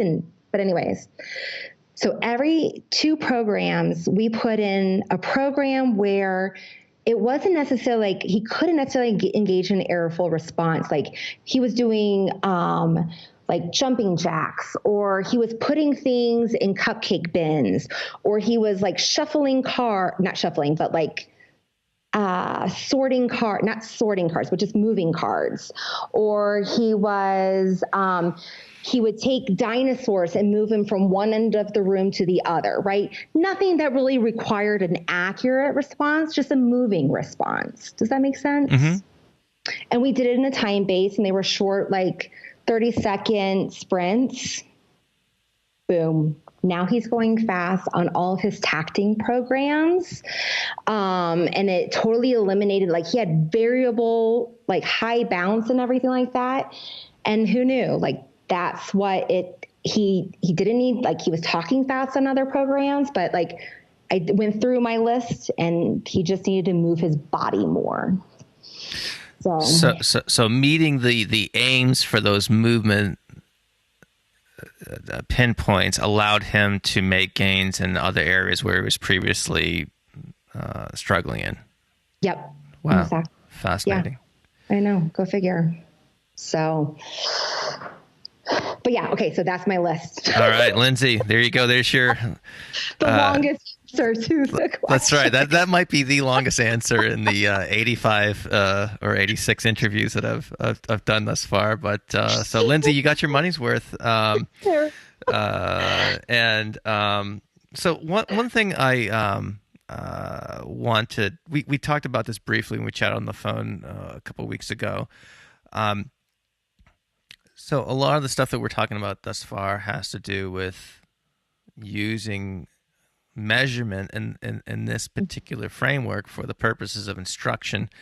Right. But you and I talked about doing this in the framework of recording problematic behaviors you want to reduce. And one of the struggles I have with that is the pinpoint versus the operational definition and things. And I've gone round and round with Dr. Sal Ruiz, and I've had this conversation with Rick and others, Rick Cabina and others. And so let me, I guess, frame up my challenge with this is that if you have, let's say we have a presenting issue that the teacher comes to you and say, well, you know, he has these meltdowns or these tantrums. And so you do what most behavior analysts do and say, okay, well, what does that mean? What is he actually doing under those circumstances? And so if I recall Rick's workshop correctly, he would, Rick, and I'm sorry if you're listening to this and I'm putting words in your mouth that are incorrect. You can come on at another point in time and yell at me. Yell at both of us. That's right. But the idea would be to pinpoint the first response in the chain of events that people, kind of understand as a tantrum. So if a tantrum involves throwing yourself on the floor, pounding the ground with your fists, yelling, etc., that you would pinpoint, throws self on ground or something like that. And my I guess concern with that or challenge with that more specifically would be something along the lines of, well, those events don't always happen in the same order. So if I pinpoint and throw something, what if on Tuesday he doesn't throw himself on the floor for the first time, and now you've given the teacher a rule that, well, you can't count it because he didn't throw himself on the floor. Yeah, they're going to look at you and like, thanks, Mr. Behavior Analyst. I'll go consult the OT and for this 20 minute. And the teacher's going to say, well, it was a tantrum, but he didn't start it off by throwing him on the floor, so I couldn't count it. Yeah, so I mean, because they're rule governed, right? Yeah, so I guess what I'm asking for, or seeing if it's appropriate to obtain permission to pinpoint things a little bit more broadly when you have these target behaviors that involve a handful of different responses, but that they all fall under the same kind of what appears to be some sort of similar functional response class. Sure. Now, I mean, and this is not in conflict with Rick, and I haven't taken his workshop on challenging behaviors, so I don't know his model, and I'm not saying that he's wrong. my approach. Yeah, what would you do? So let's take these other folks out of this and just say, well, okay, how would you advise that teacher? I don't want to speak ill of my colleagues that I respect and admire immensely, but my approach is different. So, I can have another piece of paper that has an operational definition on it, and even if I'm using Chartlytics, which I use and I love, and there's this cool little drop-down feature that says description on it, and I put my operational definition in there, and it can say like a tantrum is this. Mm-hmm. And I can have an example, so it has the operational definition. Again, behavior analysis. I'm not throwing that bad boy out the window. I think it's great. And then I can have examples and non-examples. Again, I teach this in my classes. I can include the count and what does that include and what does it exclude. And I actually love to track the duration of it. And I like to stack the durations of this because it allows me to include multiple episodes in a day. So it allows me to count both the it's episodic and duration. And I will send you a chart on this because I think it's so cool. But when I do that, so that I can see the reduction of multiple ones, I can see the reduction of the number of tantrums in a day and the reduction of the time. Right. So you're being really sensitive, which is why I love the chart. But anyways, going back to your definition. So then my pinpoint is free to tantrum. And okay. Yeah, and I do, and I keep it simple because again, I'm considering my audience. Because again, if I do free to drop to the floor and did they trip? Did they, right? So you still have to understand that it's not just and obviously no, you're doing it based on in the context of a tantrum, right? So you still have that, that it's not oh, you dropped to the floor because you tripped, right? Right. So the teacher knows that it's not because he dropped to the floor because he tripped or because someone pushed him or anything like that. Right. Yeah. So you do have some sort of subjectivity there. So I think that an operational, you want to make this useful. If we impose any sort of inflexibility, then people aren't going to pick it up and use it. I think that we need to make the chart personalized and we can use it for however we want to use it. Okay, that makes sense. And I think that gives people a little bit more latitude to start, playing around with it and giving it a go. I'm looking at time right now, and I know you've got no. I'm just want to be respectful. Okay, I know I'm chatty Cathy. Well, you're in the office too, and I know you'll probably have. I'm also in a room where people don't come in, so I am free as long as you are. All right, cool. But yeah, no. I think we need to make. I don't want people to not come over to precision teaching because they're saying, I need to follow these rules. Yeah. I want us to make sure. And that was the thing, I fell into that trap with regards to research. I said, I can't do this because I need to use the chart this way. And Abigail Culkin, she goes, Kerri, stop doing that, And she was it was after a presentation. She was what are you doing? Yes, there are standards and there are ways to go about doing things, but also at the same point, we want to make sure that we have some flexibility around it. And, if there is a shaping process that needs to be done, that's fine. But if saying free to tantrum is going to be a person's way to embracing the chart, then by all means put free to tantrum on this. And if that isn't, and if that works, then great. And if it doesn't work, then let's refine it. But yes, have an operational definition. Make sure your whole team knows what a tantrum is. Make sure everyone's on page. You want to make sure, right. You don't throw out everything else we do. Right. I mean, yeah, exactly. The same rules of behavior analysis applies in the sense of like fidelity and treatment integrity, right? Like make sure everyone's charting this or measuring it the same way. Got it. You know? Got it. All right, cool. So Joseph sent in a ton of questions. Joseph, I'm going to pick one here because I and I appreciate the allowing me to choose of these. This is one I like the best. So have you utilized precision teaching for newer frontiers of teaching executive function skills, ACT-related skills, etc.? Can you talk about that a little bit? Yeah, and actually, Adele Nadowski is a friend of mine. She went to UNR. Oh, that's right. Yeah, with me. Mm-hmm. And she's great. Yeah, and she's excellent. Flexible and focused. Flexible and focused. Yep, exactly. I've started writing some executive functioning curriculum. I haven't been able, and I have been resourcing her book too. But yes, I actually have. I've created what curriculum matches really well with precision teaching is direct instruction. Direct instruction, like Zig Engelman's type of direct instruction. Some people use direct instruction in a different way of that's more discrete trial direct instruction, which I didn't stumble upon until a few years later. Like I said, I have a different learning history with ABA than other people. So direct instruction more from like an education perspective. And so it's like this one-on-one exchange when you're teaching concepts.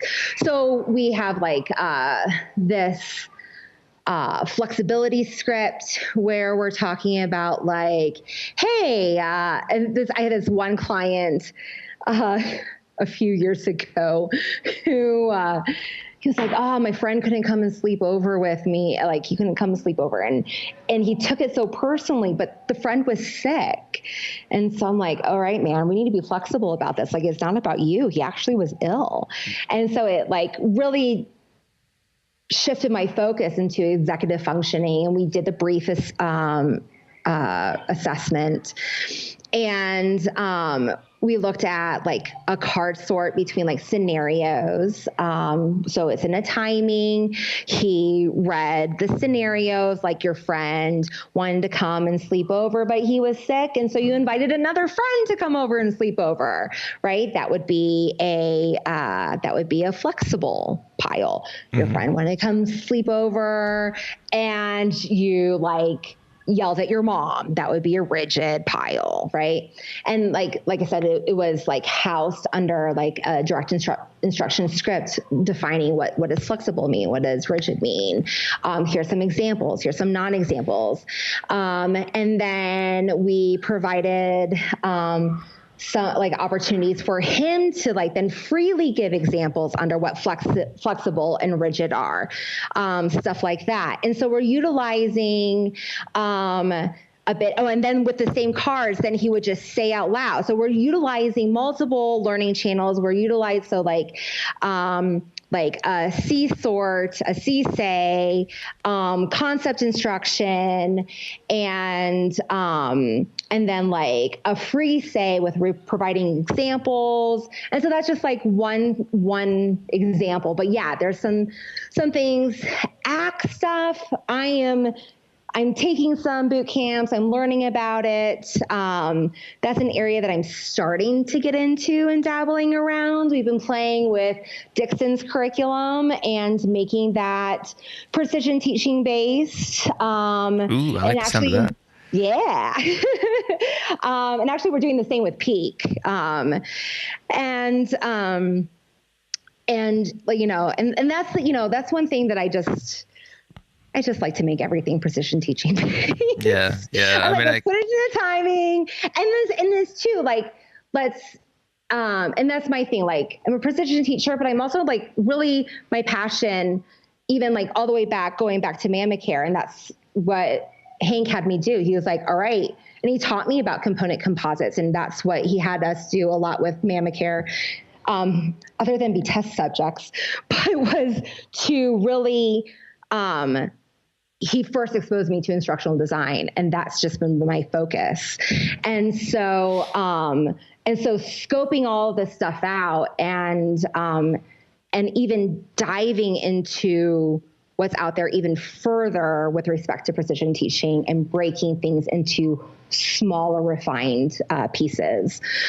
Would that be like the definition of component composite analysis? Basically, is like what's the distinction between that and say like a task analysis of is it like a different? Yeah, so a task analysis would be like a series of steps, right? It's like a task analysis would be like how you make your coffee. Component composite analysis would, component like, yeah, but it's just like a series of, I guess you could say like you have to do these things in order, but maybe sometimes for the learner, the order maybe changes depending on the hierarchy of skills. Like, so for example, for one of our learners, her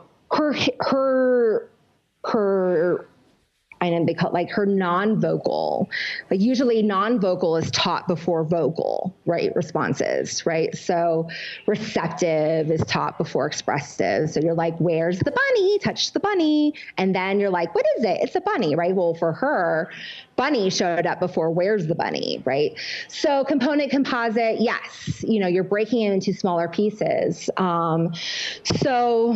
Like for me with some of the curriculum that has been recently published,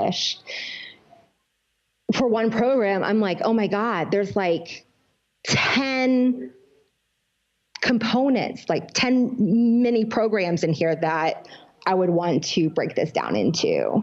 And so, yeah, like there's just diving more deeply into some of these things. And I think that that's, as an instructional designers is where you look at the world as like little behaviors, like composite behaviors that are broken down into subunits.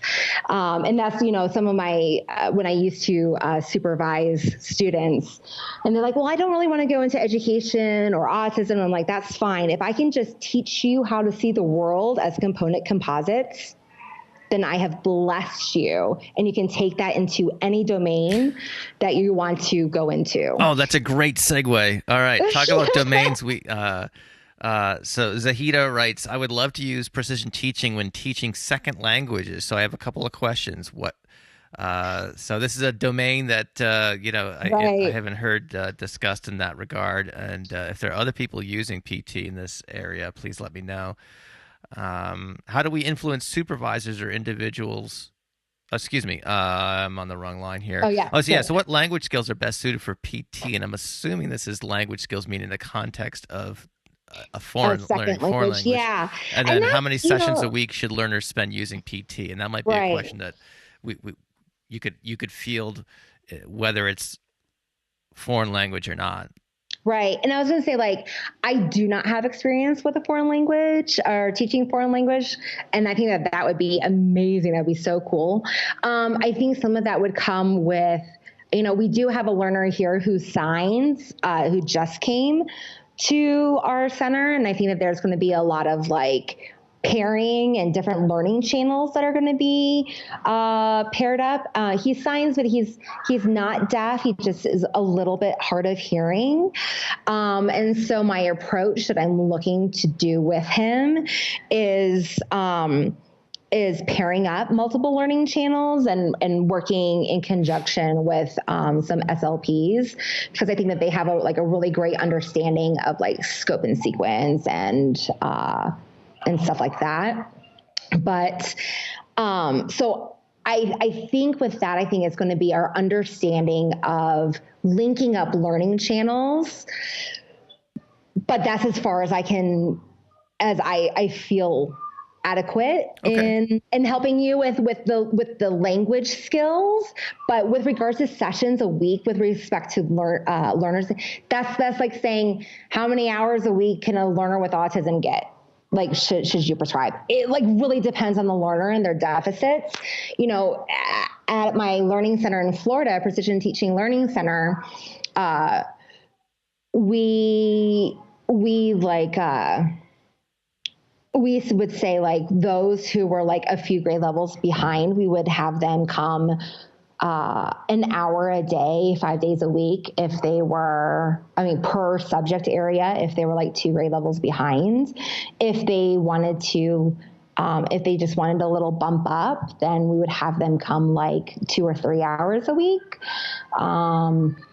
Like 2 or something. If they were little and they were just getting ready for kindergarten, we would do like half-hour sessions, like 2 or 3 days a week.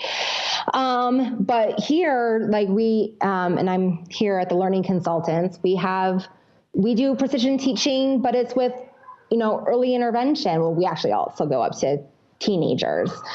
So yeah, we work in an autism clinic, but it's precision teaching. And so that's like one thing I want to say, like precision teaching can be applied to NET. Like we can also look at precision teaching as like a package that utilizes all those great things of behavior analysis, but precision teaching is also like a measurement, right? So we can apply it to NET or discrete trials or something like that, right? So we can also just use it as a measurement.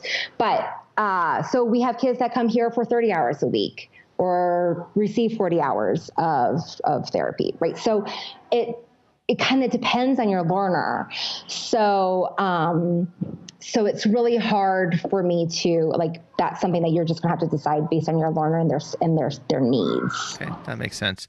Robin asks, any advice for those of us who work for a company who insists we use name redacted digital platform or another data keeping app that doesn't support standard acceleration charts? Right.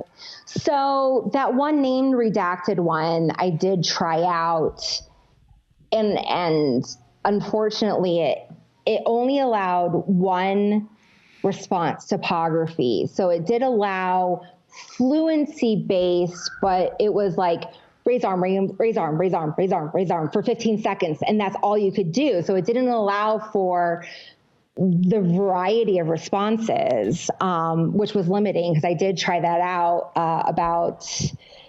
in 2016. So unless that name redacted platform has changed, I couldn't like Frankenstein my way into figuring it out. If your company allows you to go paper, our paper charts are beautiful and flexible, and they're wonderful, and if you price them out, they're like 13 cents a page or maybe less. But if you are forced to use one platform and it is not electronic chart based, and it's not electronic chart based, then and you can't use paper, then girlfriend, I don't know what to tell you. You could, so you might have to do some advocacy at the clinical director level, the administrative level. And that's the thing, like, Robin, are you like an RBT where you may have no voice, or are you a BCBA? So, and I was thinking about this question this morning, and I was just like, then I think it comes to the point where you choose like what's important to you. If you are a professional and this is your career, and you find that it's important, and, if you're just like, I want to be scrappy and try this out for a program, and but if you're like, this is meaningful to me and I want this a part of my professional career, then, evaluate where that is and see if you don't have a company that listens to like saying this is effective, meaningful, then I don't know, maybe that's something you have to weigh and figure out. And if they're not receptive. So I don't know. Okay. Not an easy answer anyway you slice it. That's hard. So speaking of challenging questions, Celia writes in, how do we influence academia or at the university level to place an importance on PT by teaching students this instructional method? Which one is that? Basically, what do we do at the academic level, in the university level, because you talked about your experience with University of West Florida. I almost asked it earlier, but yeah. So one thing that the Standard Acceleration Society we're rolling out is a fellows program that helps that's looking to be supportive in this. And so maybe with a well-known, like Kent Johnson saying, I'm going to help support you in seeking out precision teaching research, or I'm going to support you in this, then your advisor may be more likely to say, ooh, Kent Johnson's going to help support you? Well, then maybe I'm on, right? So we're looking to create, so I'm on the board of the Standard Acceleration Society. And we're looking to help foster relationships with academic universities by pulling some of the heavy lifters, or what's the metaphor? Is it heavy lifters or heavy hitters or big names or whatever? There it is. Yeah. So some of our heavy hitters in our society to pair up with the graduate students who are looking to conduct research and help mold some of the theses or dissertations, and be supportive and participate at whatever level that their advisors would be comfortable with. So is the idea that like a major professor of a student may be somewhat reluctant to do a support a chart-based thesis because of their own perhaps trepidation about it, and if they had someone who was well known in the field to kind of be part of that guidance process, that might grease the skids a little bit and make that more likely to happen? Is that the idea? Well, I don't even know if the person would be, I don't even know if it came about like that person would be trepidatious. I think it's more about, so some of them, some places are just like, we just know that students sometimes feel like that they're on an island, whether or not that they're supportive, they have a supportive academic person or not. Sometimes the academic professor is like, sure, but I don't necessarily know about it. Right. So, but yeah, either way, we're looking to create relationships with universities, or just let them know that we're available to when students are interested in research.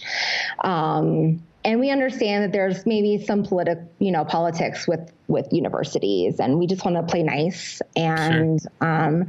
And have these big names that are associated that may sweeten the pot a little bit.